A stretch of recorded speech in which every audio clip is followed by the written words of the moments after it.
My name is Kristen Constance and I'm 43 years old. I was born in Australia. I have a diploma in community welfare and professional counselling, and I work with people with disabilities. I was ritually abused and mind controlled between the ages of 3 and 9 in the eastern states of Australia. Ritual abuse occurs in Australia and is at the core of a criminal stratum that manufactures child pornography. Individuals in these criminal groups have been successfully prosecuted, but the groups themselves and larger networks have not. Survivors in Australia face a number of barriers that prevent them from securing their safety.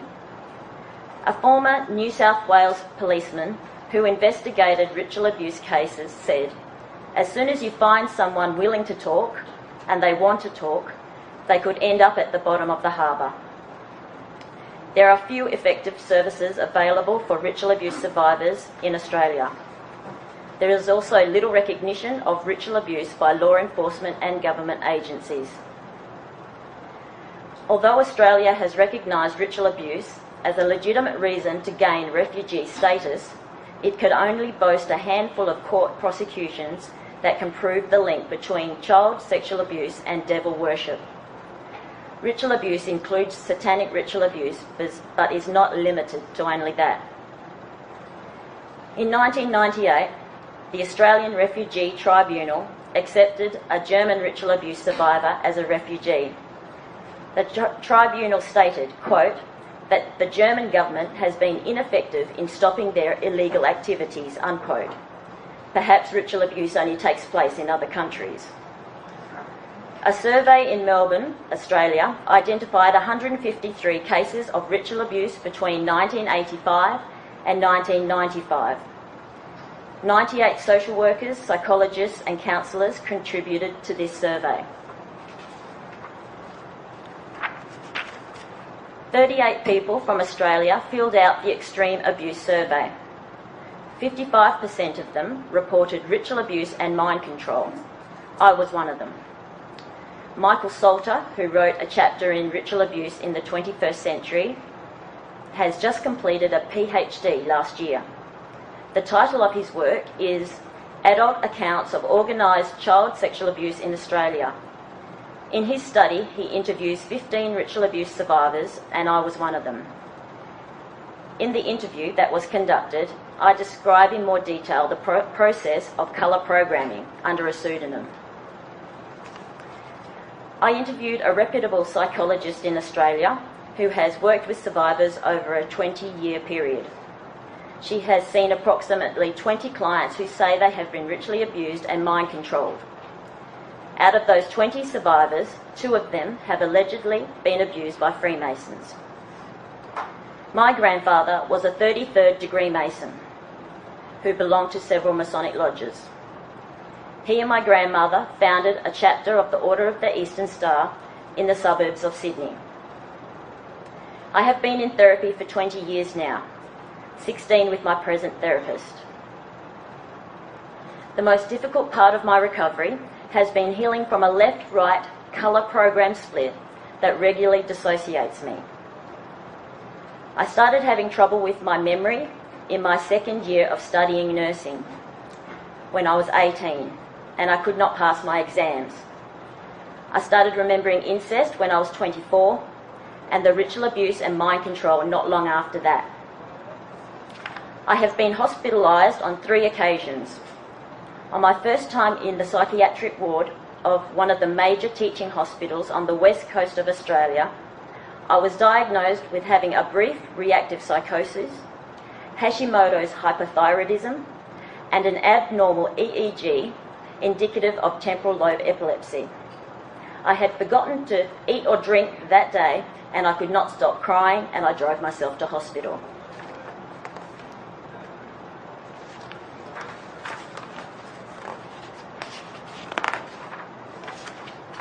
My first psychiatrist gave me a diagnosis of borderline personality disorder, but she quickly changed that to dissociative identity disorder as the alters made themselves known.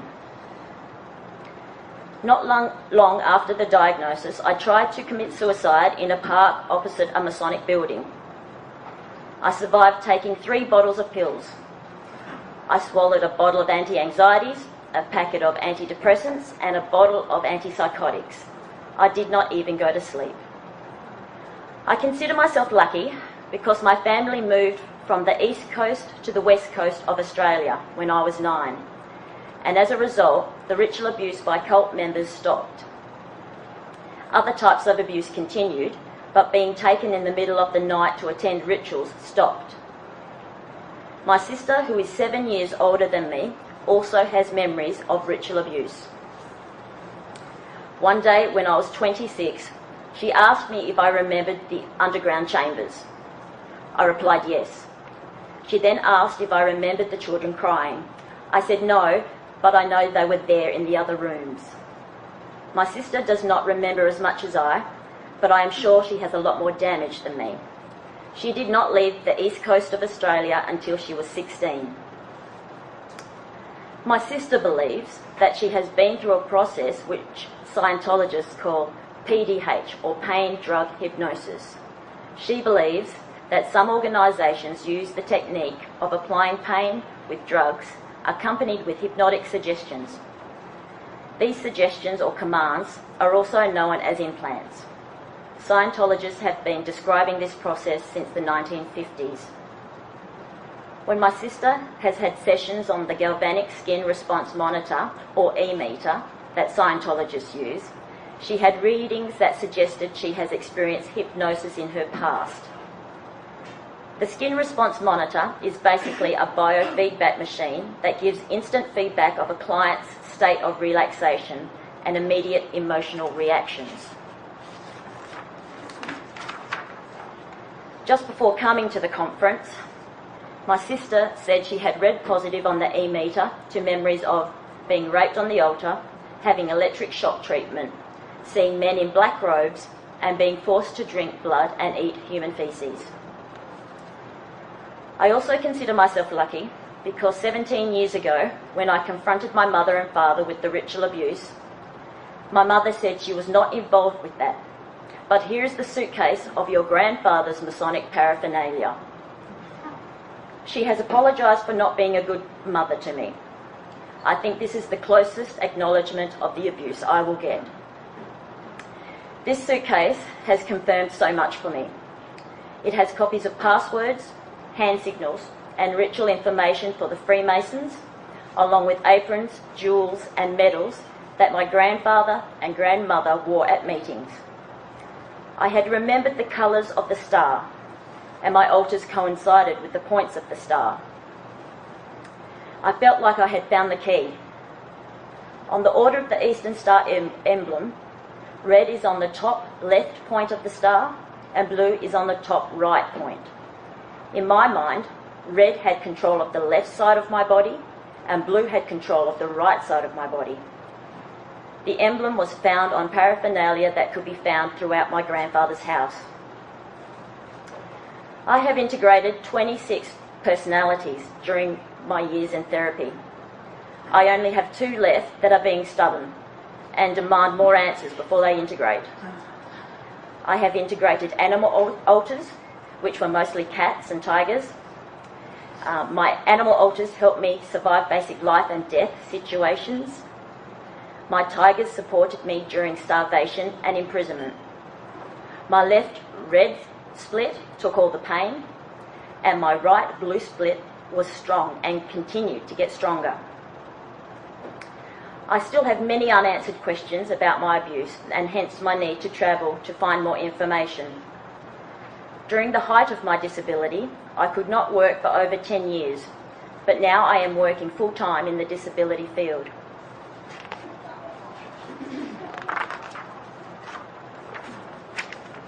I remember being in cages, electric shocks, being cut, raped, photographed, drugged, hypnotised, starved, light deprived, beaten, oxygen deprived, and sleep deprived.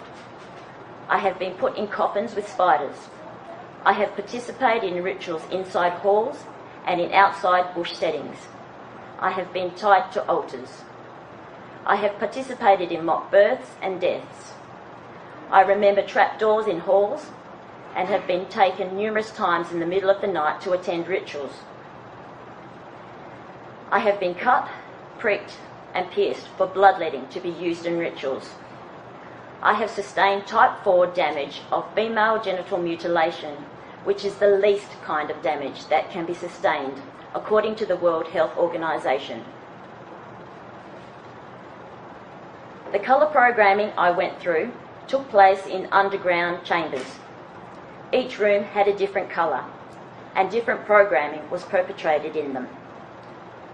Colours seemed to correspond with the points of the Eastern Star: blue, yellow, white, green, red, and black in the middle. The red room had a light, a gurney, a table full of torture instruments and electric shock equipment. The right side of my body was covered up, while experiments with electricity took place on the left side of my body. Electrodes were placed on my joints and produced crippling pain that I experience to this day. My head was free as they whispered things into my ears, and electric shocks were applied to each temple. This was how red was created and reinforced. A woman asked me programming questions, and no matter how I answered, I was always wrong. I dissociated many times. Red and her altars appear to be a groundwork for a sexual victim that can be passive to pain under any circumstance. She tolerated many blood rituals and rapes and feels most of my pain. In the blue room, there was a blue light, a gurney, electric shock equipment, buckets, and a sink. The left side of my body was covered up, and the right side of my body received electric shocks. The shocks were applied to my muscles, and I often felt stronger after these sessions. Blue appeared to be a personality created to obey orders and feel no pain. She can be very angry and aggressive, and will do whatever it takes to survive.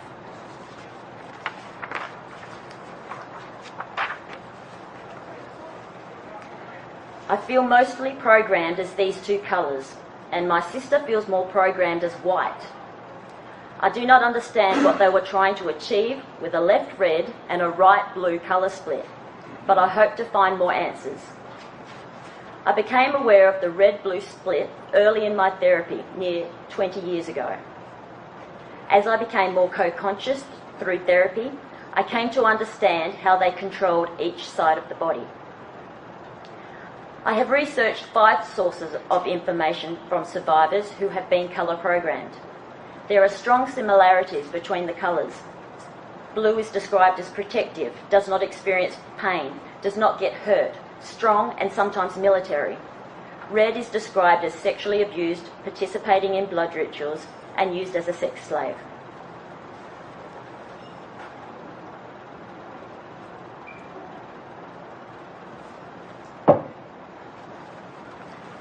I don't know if everyone programmed by the Masons receives this basic type of colour groundwork. I suspect that according to personality type, certain colours are accentuated and worked on.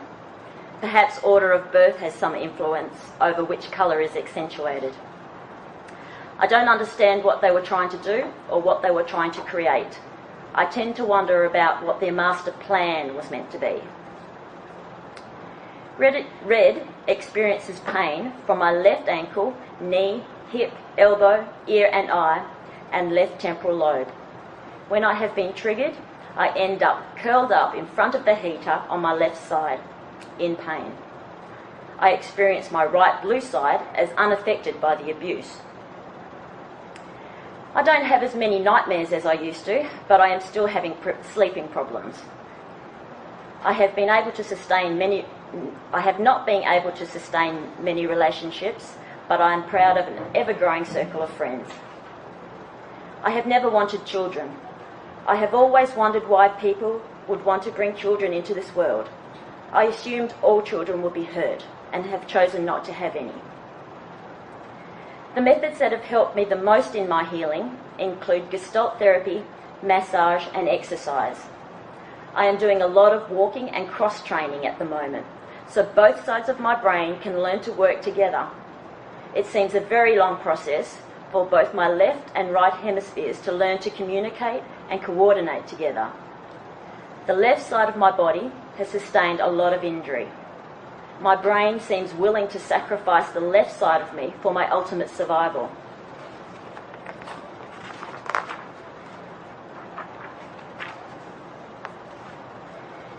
The ritual abuse stopped when my family moved to the other side of Australia, but incest and abuse did continue till I moved out of home when I was 18.